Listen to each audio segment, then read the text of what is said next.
One of the things we're really excited about as Map matures and the community grows is the idea of Map Mobile.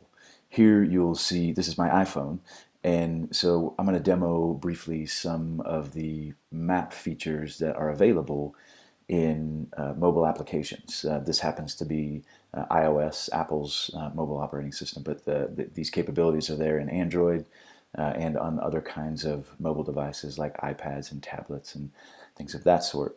So two things that mobile readily affords for map engagement.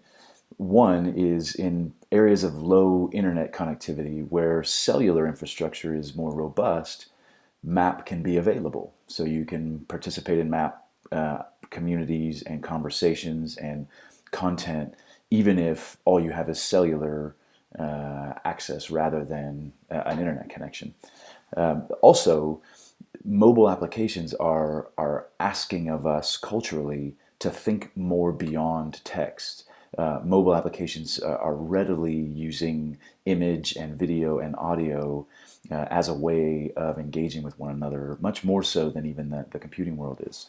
So I'm just going to demo a few things both in the Bloomfire app and in Canvas. And then a third thing is just to reiterate that for mobile devices that do email well, but maybe don't have the full functionality of other mobile applications, both Bloomfire and Canvas have the capability of allowing you to just email respond to content posted on Map or to questions posed in Map and things like that. So those are the three things we'll look at. So we'll start with Bloomfire's app, which you can download for free from the iTunes App Store. Here we go. This is our map community, and you'll see on here you can scroll through posts, you can scroll through all the questions that have been asked, and you can easily click into these. You can see what series have been created.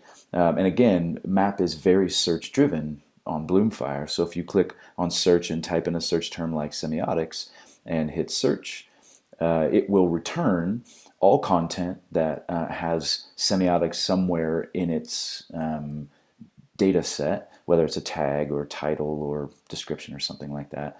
And then it sorts by relevancy, but you can change to what's newest and see the newest posts on semiotics. And once you find a post you're interested in, you can click into the post by just tapping on the post. And then you have a lot of the features you have in the web browser version of this. You can scroll down and see the conversation that's happened around this post. You can comment on the post by clicking on this comment button, typing in your comment, and hitting submit. You can also high five this post, which I've already done. You see on this one by clicking high five there.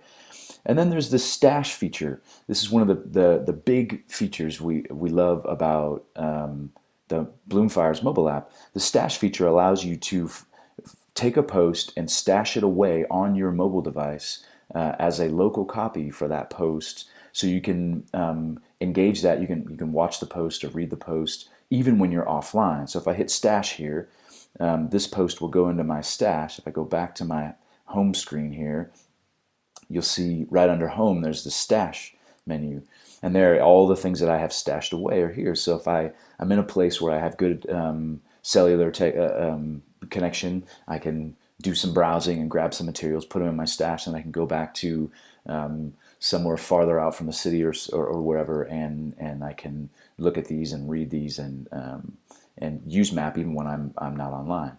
Now, so that's just viewing what's there. Let's say we want to make a post. Well, if on anywhere in the home screen, so if you're in questions or series or posts, you'll see there's a plus button down in the bottom left corner. If you click on that plus button, it'll allow you to contribute anything you want. If you want to do a question, you just click on the question, type in your question, and then a brief explanation of that question. How does translation work? Right? And then there's a little wheel at the top. If you click on the wheel, you can add tags to your post. So I can say translation is one of my tags. That helps categorize and organize posts. And then if I submit that, that question will be posted to the whole community right here from a mobile app. It's pretty slick to do questions. You can also do text posts if you want to. You can say you've been browsing on your phone and you find a link to a TED Talk or to a YouTube video you want to share. You can do a link post. Just put the URL in here and it posts. You give it a little title and it posts away. You can even choose an image from your mobile device or capture a new image and post that to the community. So let's say I had taken a picture when I was out somewhere. I can go to my camera roll here and I can grab a picture of my bike, let's say, and it will create a post. I just title that post silly bike picture or whatever, and then I can again tag that, give it a category, those sorts of things, and then I hit submit, and there we are. Now we've shared beyond text with the community.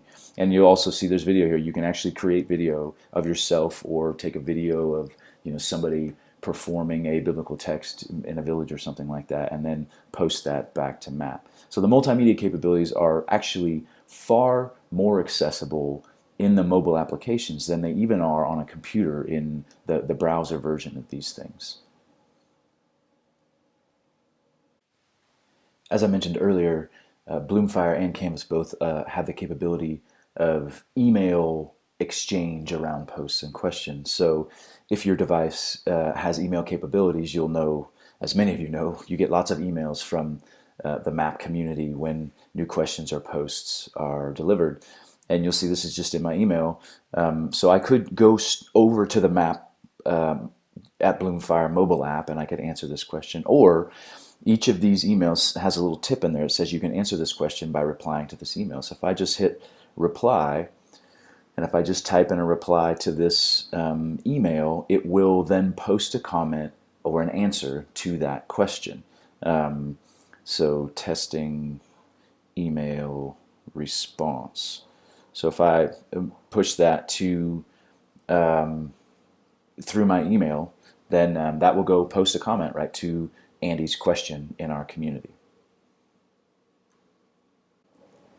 Canvas also has a incredibly rich mobile application, and again, Canvas and Bloomfire are two of the primary tools we use in Map at this point in time, but we're always exploring new technologies, and there are plenty of other tools that have mobile capabilities that can be used as a part of the conversation and ongoing engagement in Map. For example, Google has several tools that we often use to communicate and have conversation and to share. The Google Plus application, the Google Hangouts app, things like that. But so here's Canvas's app, which is extraordinary. Again, I'm on an iPhone, so I scroll down here to look at my courses, and I find Night of School of Bible Translation. And here I'm just going to basically do a similar demo. I can show you that we can go into the discussions area of this course. Again, I'm on my phone. I could be doing this. I'm on wireless, but I could be doing this on cellular technologies if I didn't have a wireless connection. And let's say we go to this conversation called A Gentle Introduction to Relevance Theory. I can watch Stephen's video right here, embedded in the mobile app. I can click on this link that points me out to Map at Bloomfire to see a series. So if you click on that link, it'll take you out to the series and load the series here, and you can watch the series and then come back to the discussion. So here's the series in Bloomfire. So if I go back, so then we can also see, you can see all these posts in here. You can see that some people have posted images, and then you scroll and see the whole conversation. And then if I want to reply and participate in the conversation, I just click in this reply box at the bottom. And again, just like in Bloomfire, I can do text. I think relevance theory is relevant. Haha. But I can also add media. So I can go beyond text. I can record audio by just recording here, testing recording on my mobile device. I'm not going to use that for now, but I can also either take a photo. So here's my coffee cup that needs to be refilled. Take a photo, use that photo. It'll attach that photo to my post. There it is, along with my text. And then I can post that away. I can do the same thing with video if I want. If I hit post, it'll take it a little bit to post that because it's uploading media. And there it is, entries posted. So again, just to demonstrate that even with mobile devices, you don't have to have a computer, and this can be on cellular technologies. We can participate in the rich conversations and content sharing that goes on in MAP. So head over to the App Store or to the Google Marketplace and try to download these free apps and start playing around with them in MAP. And feel free to give us questions or comments in Bloomfire if needed.